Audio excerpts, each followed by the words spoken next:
All right, it's John with Picture Michigan, and earlier this week we were in Lansing photographing the Pure Michigan Governor's Conference on Tourism. I was hoping to do this entire episode out in Lansing.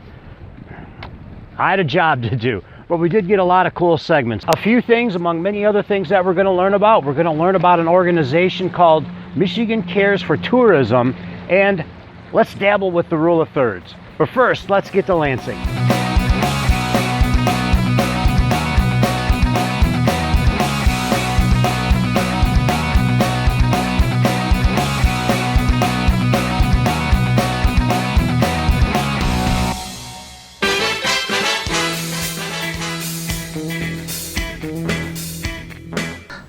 In Lansing, and the view's not bad. This is cool. My first time in Lansing in what seems like a decade. Ka-ching, staying at the Radisson Hotel, and across the street, or it's actually across the river over there, is the convention center. And this is going to be a tough shot to try and get with this little camera. The state capitol. I'm becoming more and more impressed here. The stadium here, the baseball stadium for the Lugnuts was here last time I was here. But you got to check this out over here. There are some sort of apartments or condos back there in the outfield. I mean, come on, how cool is that? But yeah, they're called the Lansing Lugnuts. I personally love the name. If you're a fan of the Grateful Dead, you're a deadhead. If you're a fan of the Lugnuts, yes, embrace your inner nuts. I didn't mean for that to be an innuendo.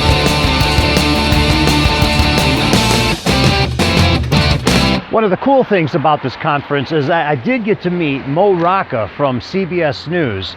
I only got to spend a minute with him. I was on the job. That's why I'm wearing the cameras. We'll let Mo do all the talking here. Oh, hi, Mo. I'm John. Hi, John. Proper introductions.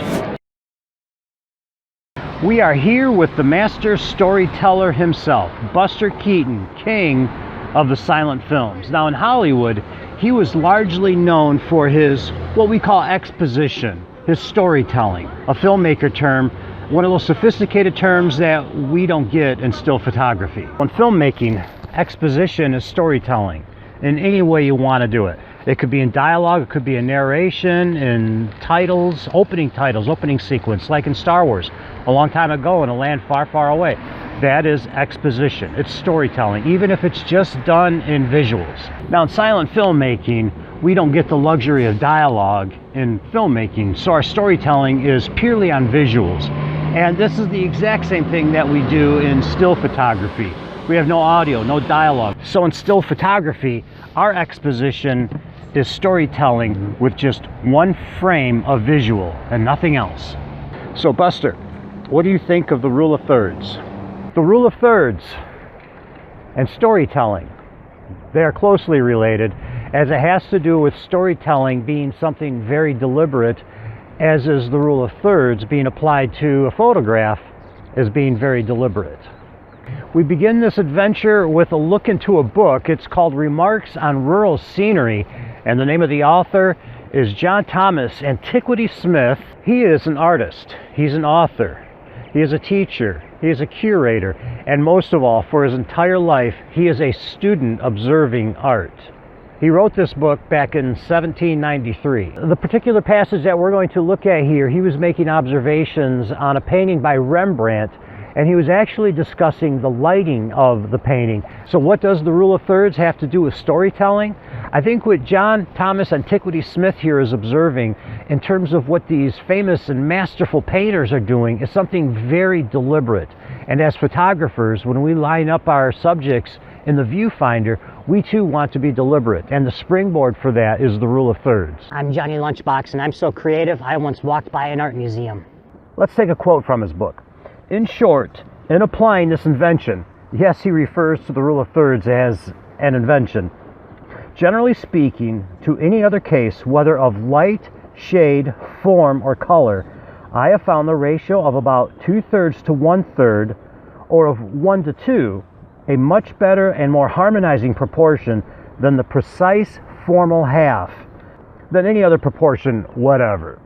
Now, when he refers to the rule of thirds as an invention, I am going to guess that John Thomas Antiquity Smith was not familiar with the golden ratio.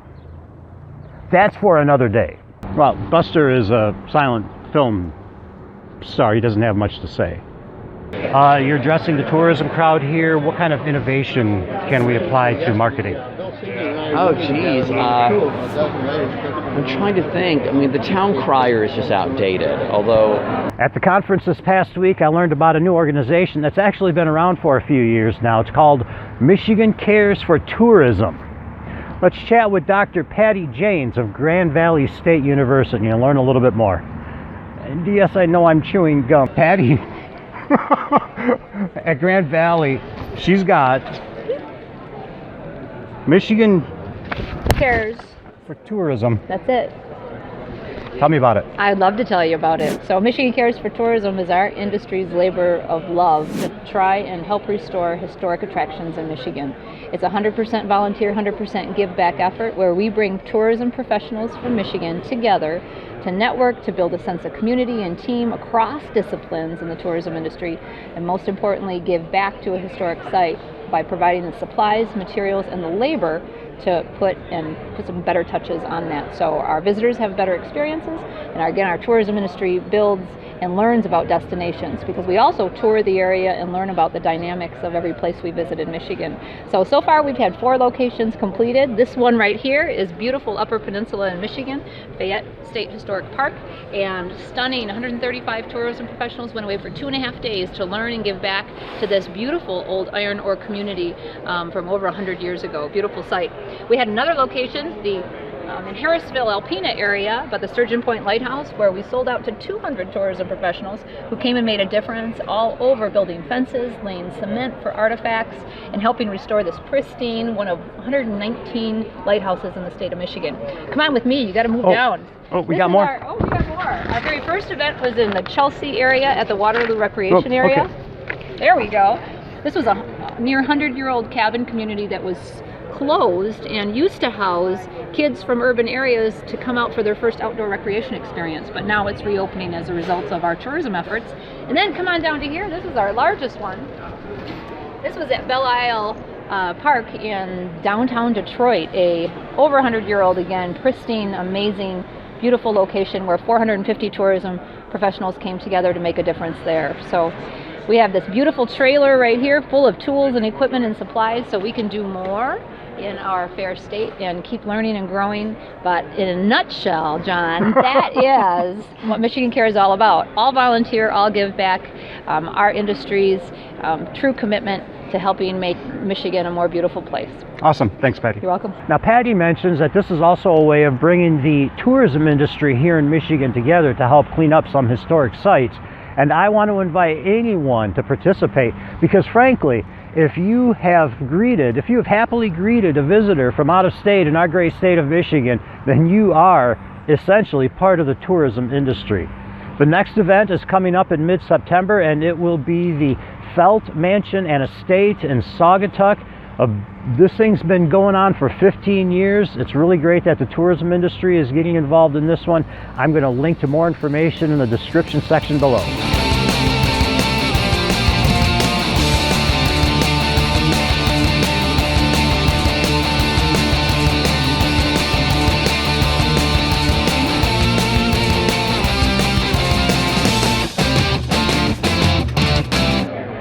Or in the Upper Peninsula. I think in the upper, pasties, if everyone in America tasted a pasty, there'd be a mob of tourists in the Upper Peninsula. If we learned what a pasty is. Right. So part of the visual storytelling, the cornerstone, the keystone, is right here.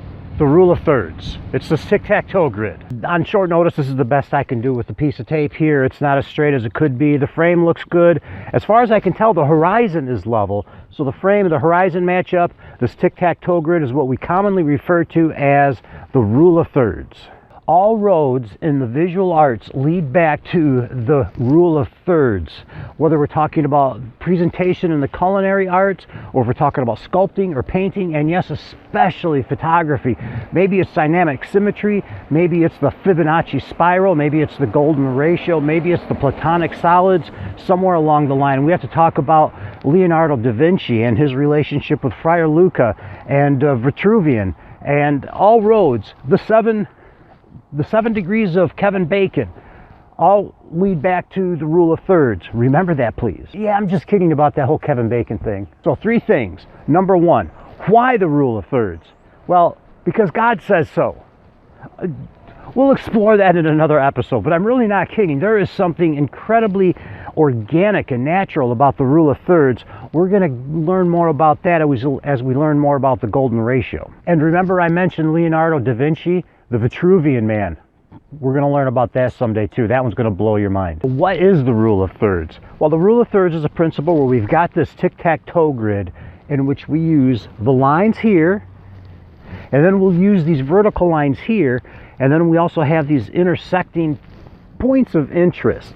Now, again, like I said, I didn't do a great job with the tape here, but you can see the horizon is going along this line here, and then you can't really quite see the lighthouse. It's right here. You have to trust me on that one. But we've got the lighthouse at one of these intersecting points of interest. This might not be the most beautiful spot on the planet, but it's a great place to once again demonstrate the rule of thirds. Now, when we were down at the beach, it's a gray, cloudy day, so most of the interest we left at the lower 2/3 of our frame here, and we framed the horizon on this top line. Now, maybe if we had a more interesting sky, we would have put the horizon down here. Now, in this particular case, we've got something dramatically different going on. We've got this beautiful lineup of trains here, we've got the smokestack here, and then we've got that plume of steam blowing in this direction, and then some trees up in this area. So the rule of thirds in this particular location works. And another great thing about this location is, well, frankly, I feel like I'm in a country music video. I'm hoping Jason Aldean's going to show up and sing me a country song. If you've got somebody with really strong lungs, and can really project, that's useful, especially in West Michigan, I think, where it's not as populated, right? The third point I want to bring up with regard to the rule of thirds is a double negative, and that is to say, don't not use the rule of thirds. Let's take a look at this example here. It's a photograph of a sunset. It's a beautiful sunset, don't get me wrong, but what we've done is framed the horizon through the middle, and then the star attraction here is also through the middle. We're calling this a bullseye, and it's also somewhat of an optical illusion. We're going to learn more about an optical illusion as it relates to the rule of thirds a little bit later when we take a look at psychologist Edgar Rubin's illustration. Hey, I'm Johnny Lunchbox. I don't need psychology. I'm an artist, and I got one of these. The other point that I want to bring up regarding not using the rule of thirds is, let's take a look at this photo of the butterfly.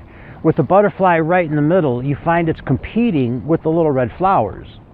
But what we can do is reposition this butterfly at a few different locations in the photograph, and by applying the rule of thirds, and not just applying the rule of thirds, but remember these intersection points, we are accomplishing something that is just so much more aesthetically pleasing. We're calling this a balance between the symmetrical and the asymmetrical.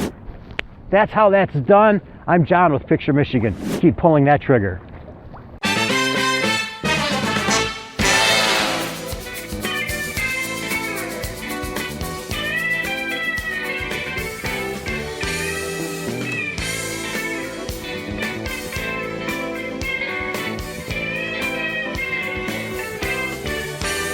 But what we've done here is we've put the horizon in the middle, and then we've set the center of attention. I knew that was going to happen because it is windy here.